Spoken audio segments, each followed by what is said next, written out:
Hello दोस्तों, आज का टॉपिक है हमारा भाग 3, जिसे मूल अधिकार, इंग्लिश में इसे फंडामेंटल राइट कहते हैं। भारतीय संविधान के अनुच्छेद 12 से 35 के बीच में इसकी चर्चा की गई है।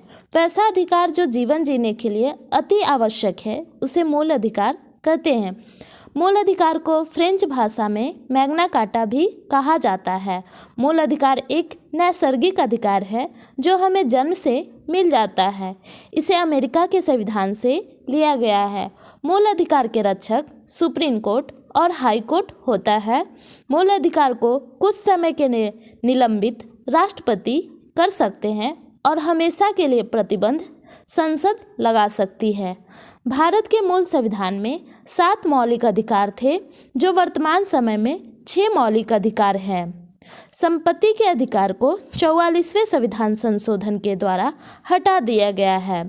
मूल अधिकार को याद करने के लिए कुछ इम्पॉर्टेंट ट्रिक जो इस प्रकार है। समस्त शोध संस्कृति के उपचार के लिए किए जाते हैं।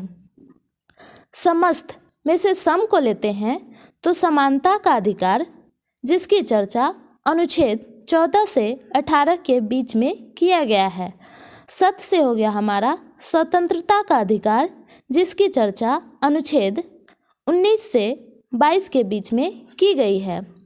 शोध से सो को लेते हैं शोषण के विरुद्ध अधिकार, जिसकी चर्चा अनुच्छेद 23 से लेकर 24 तक किया गया है। ध से हो गया मेरा धार्मिक स्वतंत्रता का अधिकार, जिसकी चर्चा अनुच्छेद 25 से लेकर 28 तक की गई है। संस्कृति से हो गया हमारा संस्कृति और शिक्षा संबंधी अधिकार, जिसकी चर्चा अनुच्छेद 29 से लेकर 30 के बीच में की गई है। उपचार से हो गया मेरा संवैधानिक उपचार का अधिकार, जिसकी चर्चा अनुच्छेद 32 में की गई है।